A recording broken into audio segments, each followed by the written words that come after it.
Hello dear student, welcome you all to my YouTube channel E Gurukul Academy. जैसा कि दोस्तों पिछले क्लास में हमने कोऑर्डिनेट ज्योमेट्री देखा था और बहुत शानदार तरीके से आपको समझाया भी गया था और उम्मीद करता हूं कि आप लोग एक्सरसाइज बहुत बढ़िया से बनाए भी होंगे। ठीक है ना। फिर भी अगर किसी लड़के या लड़कियों को प्रॉब्लम होता है तो वो हमें व्हाट्सअप कर सकते हैं। व्हाट्सअप पर अपने क्वेश्चन को पूछ सकते हैं व्हाट्सअप नंबर पर, या फिर ठीक है ना, आप कमेंट सेक्शन बॉक्स में भी आप अपनी क्वेरी को पूछ सकते हैं। आज हम लोग एक नया चैप्टर पढ़ने वाले हैं जिस चैप्टर का नाम है क्या दोस्तों, ट्रायंगल्स। तो आइए ट्रायंगल्स का हम लोग है ना देखते हैं, एक एक चीज़ बेसिक पॉइंट और समझने की कोशिश करते हैं। सबसे पहले जो हमारा ट्रायंगल होता है ना दोस्तों, वो 3 लाइन सेगमेंट से घिरा होता है। जैसे मान लीजिए ये एक लाइन सेगमेंट हुआ, दूसरा लाइन सेगमेंट ये हुआ, तीसरा लाइन सेगमेंट ये हुआ।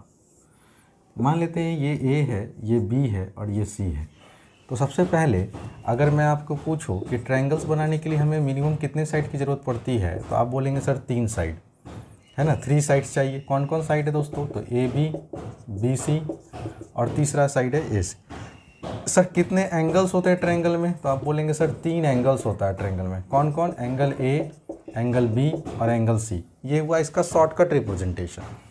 लेकिन सर अगर हम लोग पूरा का पूरा अच्छे से अगर किसी एंगल को लिखना चाहें, तो जैसे मान लीजिए हम एंगल ए को लिखना चाहते हैं, तो आप एंगल ऐसे, ये एंगल का सिंबल हुआ, ये सिंबल देंगे, एंगल को रिप्रेजेंट करेगा। अगर आपको एंगल ए को लिखना है तो इसको बीच में रखिए और कोई भी एक कोना से स्टार्ट कीजिए, तो बी ए सी, या फिर इसको आप ऐसे भी लिख सकते हैं, ए लिखे आपने बीच में, सी ए बी, सी ए बी। तो इस तरह से सर किसी भी एंगल को रिप्रेजेंट किया जाता है पूरे अच्छे तरीके से। शॉर्टकट में आपको बता दिया। कई जगह ये काम कर जाता है, कई जगह हमको ये भी लिखना पड़ता है। ठीक है ना। तो आप इसका फुल रिप्रेजेंटेशन याद रखिए। जिस भी एंगल को आपको लिखना है ना, उसको बीच में रखिए, कोई भी एक कोना से शुरू कीजिए, दूसरे कोना तक पहुंचिए। ठीक है ना। जैसे मान लीजिए एंगल बी को रिप्रेजेंट करना है, तो आप बी को लिखें, ए से स्टार्ट कीजिए, फिर बी पे आइए, तब सी पे जाइए, तो ए बी सी। या कोई लड़का बोलेगा नहीं जी सर हम सी से स्टार्ट करेंगे, तो सी से बी पे आएंगे, फिर ए पे जाएंगे, तो सी बी ए। इस तरह से किसी भी ट्रायंगल्स के 3 एंगल होते हैं, 3 साइड होते हैं। इसी तरह से आपको याद रखना है वर्टिसेस कितना होता है। तो आप बोलेंगे सर 3 वर्टिसेस होता है। कौन कौन, तो आपको दिख रहा है ए बी एंड सी। तो आज के बाद से याद रखेंगे कि किसी भी ट्रायंगल के 3 साइड होते हैं, 3 एंगल होते हैं, 3 वर्टिसेस होते हैं। ये था एक बेसिक जो आपको याद रहना चाहिए। अब आइए बात करते हैं टाइप्स ऑफ ट्रायंगल्स की।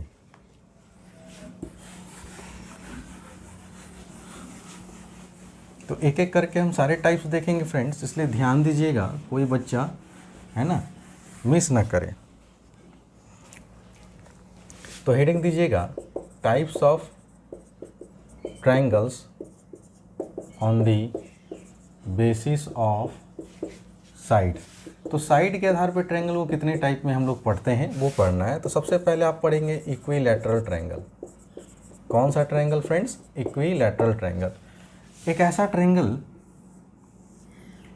जिसका तीनों साइड आपस में क्या हो, बराबर हो, तो इसको क्या बोलेंगे, इक्विलैटरल ट्रायंगल। कहीं भी अगर मैं एक मार्क कर रहा हूँ ना, इसका मतलब यह साइड यह साइड यह साइड तीनों साइड आपस में बराबर है, तो इक्विलैटरल ट्रायंगल उसको कहेंगे if all sides are equal, if all sides are equal and each angle of an equilateral triangle is 60 degree. Her angle जो होता है इक्विलैटरल ट्रायंगल का, ये भी याद रखेंगे कि 60-60 डिग्री का होता है। ठीक है दोस्तों। तो ये था प्रॉपर्टीज इक्विलैटरल ट्रायंगल का। दूसरा जो ट्रायंगल पढ़ना है वो पढ़ना है friends isosceles triangle. Isosceles triangle एक ऐसा ट्रायंगल जिसका कोई भी 2 साइड अगर आपस में बराबर दिखे। मान लीजिए ए बी किसके बराबर है, ए सी के। तो यहाँ पे आप देख रहे हैं कि ए बी किसके बराबर है, ए सी के। तो ये आपका आइसोसेलस ट्रायंगल हुआ। अब इस साइड के अपोजिट जो एंगल होगा वो भी आपस में ऑलवेज इक्वल होगा। इसका मतलब एंगल बी और एंगल सी आपस में क्या होंगे दोस्तों, एंड एंगल बी जो होगा एंगल सी के बराबर। तो अगर किसी भी 2 ट्रायंगल का एंगल बराबर है तो वो भी आइसोसेलस ट्रायंगल हुआ। किसी भी 2 ट्रायंगल का अगर कोई भी 2 साइड भी इक्वल है तो वो भी आइसोसेलस ट्रायंगल को ही रिप्रेजेंट करता है। उम्मीद करता हूँ कि आपको समझ में आ रहा होगा। तीसरा जो ट्रायंगल हमको पढ़ना रहता है वो होता है स्केलन ट्रायंगल। ठीक है। तो स्केलर ट्रायंगल ऐसे ट्रायंगल को बोलेंगे जिसका कोई भी साइड आपस में इक्वल नहीं हो। जैसे ये मेरा ए हुआ, ये बी हुआ और ये सी हुआ। देखो ए का लंबा इतना, बी का लंबा इतना और सी का लंबा इतना। तो अगर मैं एक डैश से रिप्रेजेंट कर रहा हूँ इसको, ये हो गया 2 डैश से इसको, 3 डैश से इसको, इसका मतलब कोई भी साइड आपस में इक्वल नहीं है। जब कोई भी साइड इक्वल ही नहीं है, A B not is equal to B C and B C not equal to A C, तो सर ये क्राइटेरिया होता है किसके लिए? स्केलर ट्रायंगल के लिए। उम्मीद करता हूँ कि आपको ट्रायंगल के टाइप समझ में आ गए होंगे। तो अगर आज के बाद से कोई पूछेगा कि साइड के आधार पर ट्रायंगल को कितने पार्ट में हम लोग पढ़ते हैं, तो आप लोग बोलेंगे सर 3 पार्ट। पहला पार्ट आप बोलेंगे सर कि ट्रायंगल मेरा आइसोसेलेस हो, इक्विलेटरल ट्रायंगल होगा जब सभी साइड इक्वल। अगर किसी ट्रायंगल का if 2 sides of a triangle are equal then it is isosceles. If none of the sides of a triangle is equal then it is called scalene triangle. कोई दिक्कत दोस्तों? आप बोलेंगे ना जी सर बिल्कुल ना। अब हम लोग फिर से ट्रायंगल का टाइप पढ़ेंगे लेकिन on the basis of angle. तो अब आप लोग ध्यान से सीखते चलिए।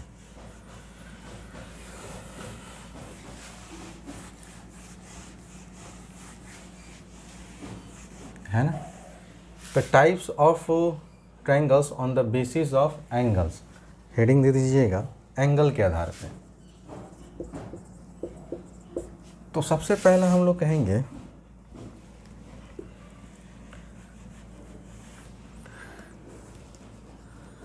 सबसे पहला आप लोग को पढ़ना है जो ट्रायंगल, वो है आपका राइट एंगल्ड ट्रायंगल।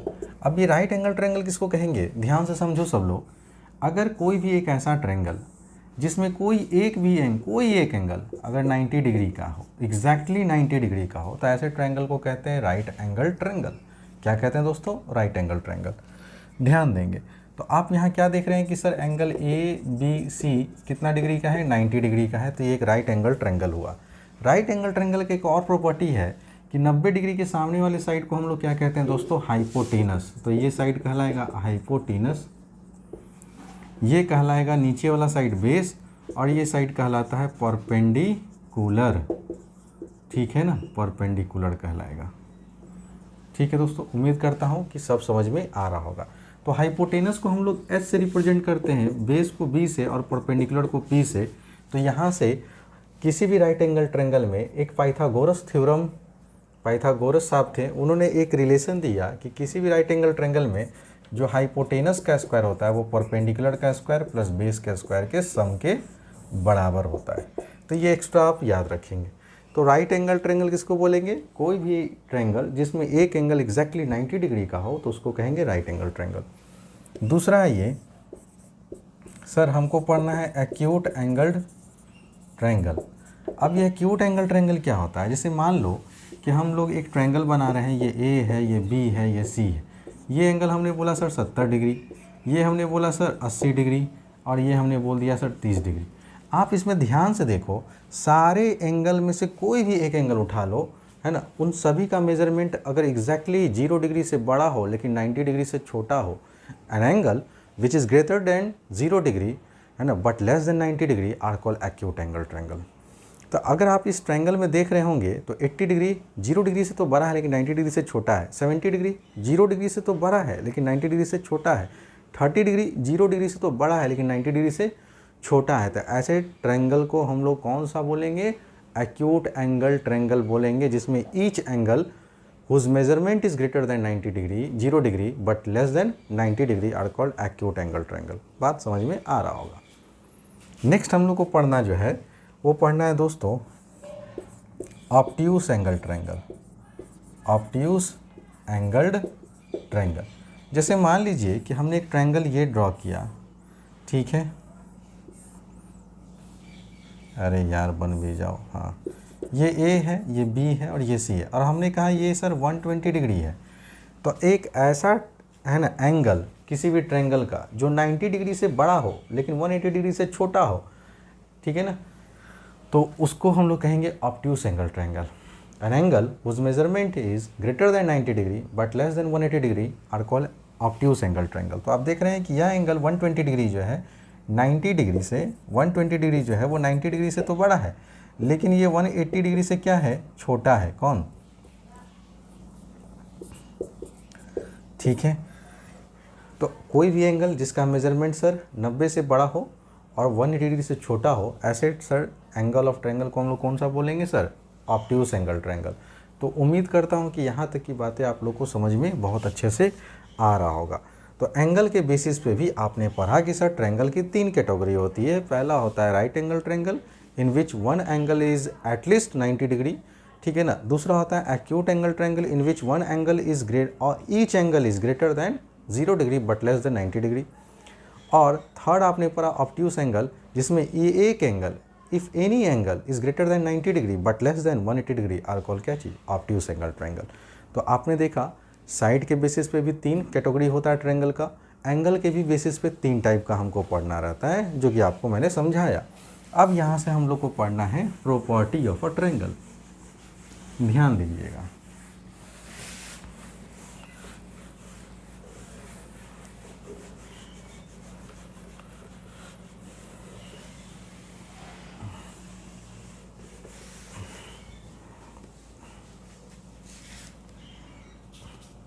अच्छा कुछ और इन्फॉर्मेशन है, important terms related two triangles. अब आइए दोस्तों, कुछ इम्पॉर्टेंट टर्म्स जो कि एग्ज़ाम में एमसीक्यू में खूब पूछा जाता है। सबसे पहला है ना, नंबर 1 में मीडियंस, ठीक है।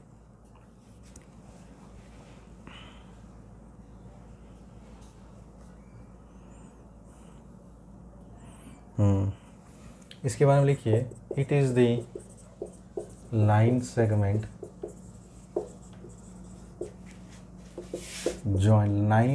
line segments joining the midpoints of the sides of a triangle। sides of a triangle। ध्यान देना क्या मैं लिख रहा हूँ और क्या मैं समझाने की कोशिश कर रहा हूँ। जैसे मान लीजिए कि आपके पास एक ट्रायंगल है और ये ट्रायंगल है आपका ए, ये हुआ बी और ये हुआ सी। हमने कहा कि डी जो है वो मिड पॉइंट है सर किसका? बीसी का। हमने कहा ई जो है सर वो मिड पॉइंट है एसी का। हमने कहा एफ जो है वो मिड पॉइंट है एबी का। अब आप इस सामने वाले वर्टेक्स से इस मिड पॉइंट को अगर मिला देते हैं ना, तो यही कहलाता है मीडियन। इस सामने वाले है ना वर्टेक्स से इस मिड पॉइंट को मिलाएंगे ना, तो ये कहलाएगा मीडियन। और इस सामने वाले वर्टेक्स सी से अगर इस पॉइंट को मिलाएंगे ना, तो ये कहलाएगा मीडियन। कोई दिक्कत दोस्तों तो नहीं ना? तो याद रखिएगा, यह मीडियन क्या होता है सर? एक लाइन सेगमेंट होता है जो साइड्स के मिड पॉइंट को अपोजिट वर्टेक्स से मिलाने पे ऑब्टेन्ड होता है। तो कोई भी ट्रायंगल में कितने मीडियन मैक्सिमम आप ड्रॉ कर सकते हैं सर? 3 मीडियन, है ना। एक मीडियन का यहाँ पे नाम हुआ AD, दूसरे मीडियन का नाम हुआ BE और तीसरे मीडियन का नाम हुआ CF। यहाँ तक बोलो सर, कोई दिक्कत? आप बोलेंगे नहीं सर, ठीक है। अब यहाँ से देखो, है ना, ये जो इंटरसेक्शन पॉइंट देख रहे हो जहाँ तीनों का तीनों मीडियन आपस में इंटरसेक्ट करता है, इसको हम लोग G से रिप्रेजेंट करते हैं और G को कहा जाता है मैथमेटिक्स में सेंट्रॉइड। क्या कहते हैं दोस्तों? सेंट्रॉइड। और centroid is represented by capital G। तो अब यहाँ से आपसे पूछेगा कि सेंट्रॉइड किसको कहते हैं, तो आप लोग यहाँ से फिर से हेडिंग दीजिए सेंट्रॉइड के बारे में। तो हम क्या बोलेंगे? दी intersection points of medians of a triangle is called its centroid। इसी को क्या बोलेंगे? सेंट्रोइड, है ना। which is represented by capital G। जिसको हम लोग किससे रिप्रेजेंट करेंगे भाई? तो आप सारे बच्चे बोलेंगे सर सेंट्रॉइड क्या होता है? इंटरसेक्शन पॉइंट होता है किसी भी मीडियन का। और सेंट्रॉइड को किससे रिप्रेजेंट करते हैं? तो क्या बोलेंगे दोस्तों? G से रिप्रेजेंट करते हैं। अब सेंट्रॉइड का एक खास बात है कि ये मीडियन को जो है ना दोस्तों, वो 2:1 के रेशियो में डिवाइड करता है। किस रेशियो में? 2:1 के रेशियो में। तो बहुत सारे क्वेश्चन जो है एक्सरसाइज 9th का जब आप लोग बनेंगे ना, तो वहाँ पे यहाँ से एक क्वेश्चन पूछा जाता है जो कि आपको याद रखना है कि कभी भी कोई सेंट्रॉइड जो होता है वो मीडियन को हमेशा 2:1 के रेशियो में डिवाइड करता है। कहने का मतलब कि अगर मान लीजिए कि ये मेरा एक ट्रायंगल है ए, बी और सी, और डी जो है वो मिड पॉइंट है बी सी का, तो आप जाहिर सी बात है इस वर्टेक्स को अगर डी से मिलाएंगे तो यही तो मीडियन कहलाएगा। और मान लीजिए कि ये जो है इसका इस रेशियो में 2:1 के रेशियो में डिवाइड करता है। कहने का मतलब अगर ये आपका जी है तो ए जी इज़ टू जी डी का रेशियो ऑलवेज क्या आएगा दोस्तों, 2:1। उसी तरह से अगर आप यहाँ से इसको अगर मिलाते हैं तो ये भी तो मीडियन कहलाया था, जो कि था क्या चीज़, बी। तो अब आप बोलेंगे sir B G is to G का भी रेशियो कितना होता है, 2:1। हमेशा ये वाला बड़ा वाला हिस्सा 2 पार्ट, छोटा वाला हिस्सा 1 पार्ट। ठीक यहाँ से अगर आप इसको मिलाएंगे तो ये हुआ था आपका सी एफ। तो आप बोलेंगे sir C G is to G F का भी रेशियो कितना होता है, 2:1। बहुत ही इम्पॉर्टेंट रिजल्ट है और ये MCQ में कई बार पूछ चुका है। ठीक है ना, कि सेंट्रॉइड जो होता है किसी भी, है ना, ट्रायंगल के मीडियन को किस रेशियो में डिवाइड करता है, तो आप बोलेंगे 2:1, 2:1, 2:1। बात समझ रहे हैं दोस्तों, याद रखेंगे। फिर से मैं रिपीट कर दूं, मीडियन किसको कहते हैं, तो आप क्या बोलेंगे सर कि मीडियन जो होता है सर ना, वो कैसे बनता है, ट्रायंगल्स के साइड्स के मिड पॉइंट को मिलाने से बनता है अपोइड वर्टेक्स को। तो अपोइड वर्टेक्स और साइड के मिड पॉइंट को अगर मिलाते हैं तो वो मीडियन कहलाता है। कोई दिक्कत, आप बोलेंगे नहीं, किसी भी ट्रायंगल में कितने मीडियन होते हैं, 3 मीडियन होते हैं। उसके बाद पूछा जाता है कि सर मीडियन के इंटरसेक्शन पॉइंट को क्या कहते हैं, तो याद रखेंगे सेंट्रॉइड कहते हैं, जिसको हम लोग जी से रिप्रेजेंट करते हैं। और सेंट्रॉइड जो होता है मीडियन को हमेशा 2:1 के रेशियो में डिवाइड करता है। ये बात याद रखना था आपको। नेक्स्ट आप हेडिंग दीजिएगा, है ना, देखो ध्यान से हेडिंग देंगे सब लोग, एल्टीट्यूड। तो दूसरा पॉइंट में आप लोग यहाँ से याद रखेंगे कि एल्टीट्यूड किसको कहते हैं।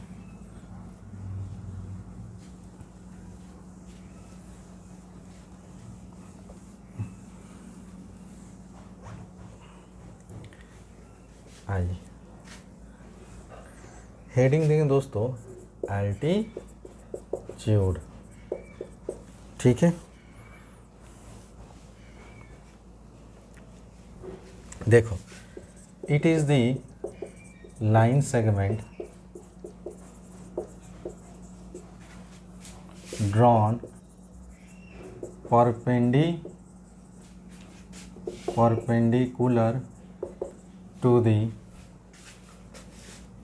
perpendicular to the base from opposite vertex. तो अपोजिट वर्टेक्स से, है ना, आप क्या कीजिए, परपेंडिकुलर ड्रॉ कर दीजिए साइड पे, तो वही आपका क्या कहलाता है, एल्टीट्यूड कहलाता है। मान लीजिए कि ये अपोजिट वर्टेक्स ए से इस साइड पे हमने परपेंडिकुलर ड्रॉ किया AD, तो अब यहाँ पे AD एल्टीट्यूड कहलाएगा, ना कि मीडियन कहलाएगा। अब यहाँ से भी परपेंडिकुलर इस साइड पे ड्रॉ कर दो तो ये भी सर B भी परपेंडिकुलर कहलाएगा, और यहाँ से भी सर आप इस साइड पे परपेंडिकुलर ड्रॉ कर देंगे तो ये भी आपका मीडियन एल्टीट्यूड कहलाएगा। तो यहाँ एल्टीट्यूड कौन कौन हुआ, तो पहला एल्टीट्यूड का नाम AD, दूसरा एल्टीट्यूड का नाम B, तीसरे एल्टीट्यूड का नाम CF। अब आइए कि सर यहाँ पर भी एल्टीट्यूड तो आपस में इंटरसेक्ट कर रहा है, तो इंटरसेक्शन पॉइंट ऑफ एल्टीट्यूड को हम लोग क्या बोलेंगे दोस्तों, ऑर्थो सेंटर। हेडिंग देंगे फिर से, है ना, कि एग्ज़ाम में फिर से क्वेश्चन पूछा हुआ है, ये वेरी वेरी इंपॉर्टेंट, याद रखिएगा, ऑर्थो सेंटर। तो इसमें क्या लिखेंगे आप लोग, intersection points of altitudes of a triangle is called, है ना, इज कॉल्ड ऑर्थो सेंटर। और ऑर्थो सेंटर को हम लोग O से रिप्रेजेंट कर देते हैं, याद रखिएगा। ऑर्थो सेंटर को किससे रिप्रेजेंट करते हैं दोस्तों, O से। तो कभी भी अगर एल्टीट्यूड में, है ना, एल्टीट्यूड क्या होता है दोस्तों, तो अपोजिट वर्टेक्स से करस्पॉन्डिंग साइड पे परपेंडिकुलर जो लेंथ होता है उसी को एल्टीट्यूड कहते हैं। और एल्टीट्यूड के इंटरसेक्शन पॉइंट को क्या कहते हैं, तो ऑर्थो सेंटर कहते हैं। आप लोग एकदम कंठ पे बैठा लीजिएगा। सेंट्रॉइड किसको कहते हैं, ऑर्थो सेंटर किसको कहते हैं। नेक्स्ट हेडिंग देंगे हम लोग। नेक्स्ट आपको पढ़ना है इन सेंटर ऑफ अ ट्रायंगल। तो आप लोग हेडिंग दीजिएगा।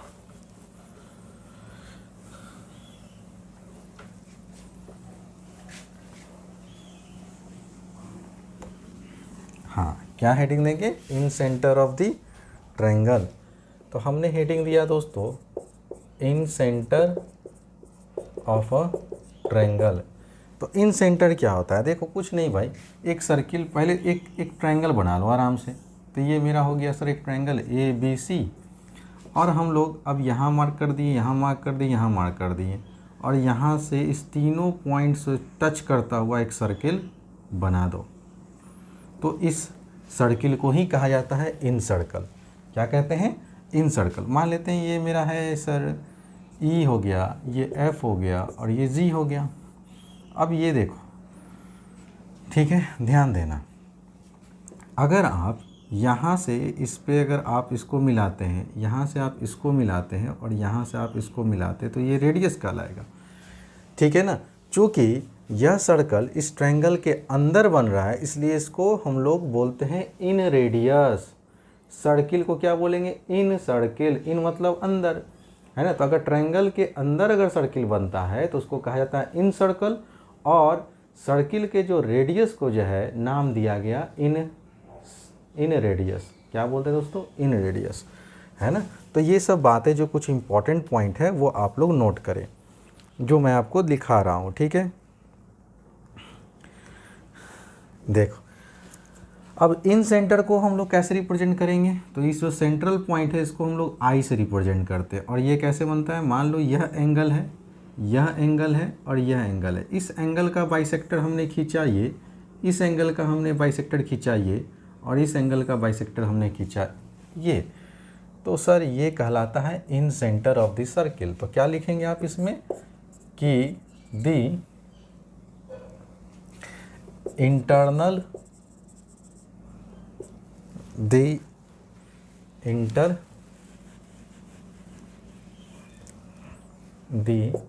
intersection points of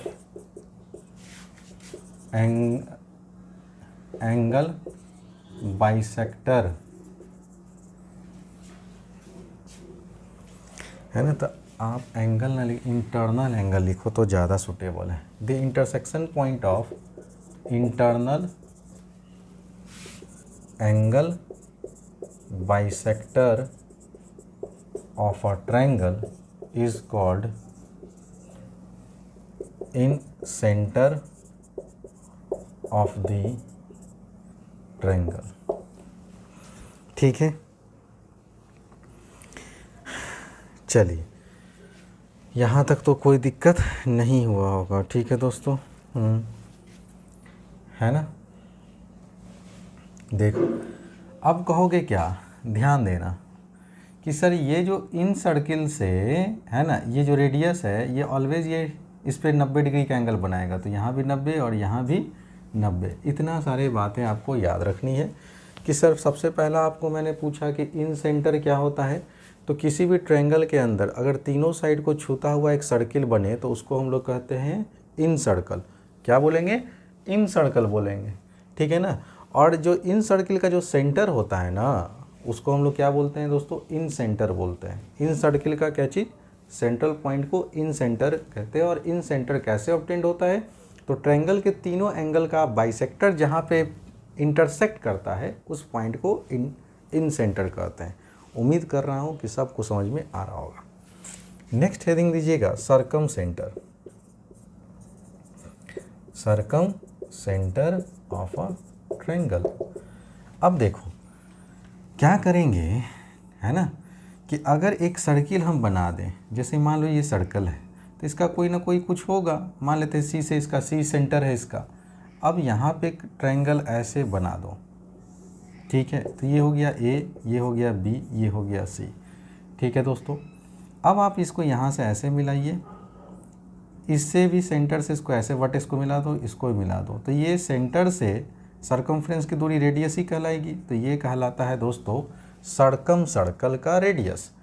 तो ये जो फिगर बना, ये ट्रायंगल के बाहर जो है तीनों वर्टिसेस को छूता हुआ सर्किल बन रहा है ना। तो इस फिगर में इस सर्किल को बोलते हैं सड़कम सर्कल, इस फिगर में सर्किल को बोलते हैं इन सर्कल, ठीक है ना। ये जो रेडियस है इसको कहा जाता है इन रेडियस, और इस पॉइंट को कहा जाता है इन सेंटर, ठीक है दोस्तों, है ना। ध्यान से समझते चलो, आज पूरा बेसिक ले रहा हूँ। अच्छा सर, ये जो आप रेडियस देख रहे हैं इसको कहा जाता है सड़कम रेडियस, ठीक है ना, ऑफ अ सर्कल। और ये जो पॉइंट सी देख रहे थे, इस पॉइंट को कहा जाता है सड़कम सेंटर, सड़कम सेंटर। तो उम्मीद करता हूँ कि सारे बच्चों को ये सारे पॉइंट अच्छे से समझ में आ रहे होंगे, ठीक है। चलिए अब देखो सर्कम सेंटर कैसे सर डिफाइन करेंगे। तो मान लो ये साइड है, इसका हम चाह रहे परपेंडिकुलर बाइसेक्टर, है ना। देखना ध्यान से, थोड़ा सा हम अलग से फिगर बनाते हैं, है ना। ये मान लो कुछ यूँ है मेरा सर्कम सर्कल ए बी और सी। अब मैं आपसे पूछूं कि AC का परपेंडिकुलर बाइसेक्टर खींचो, तो कोई कंपास लोगे, पूरा AC से आधा से ज़्यादा लोगे, एक बार ऊपर एक बार नीचे कट, तो कुछ कट ऐसा लगाओगे फ्रेंड्स, है ना। यहाँ से कुछ कट ऐसा लगेगा, और ठीक है ना।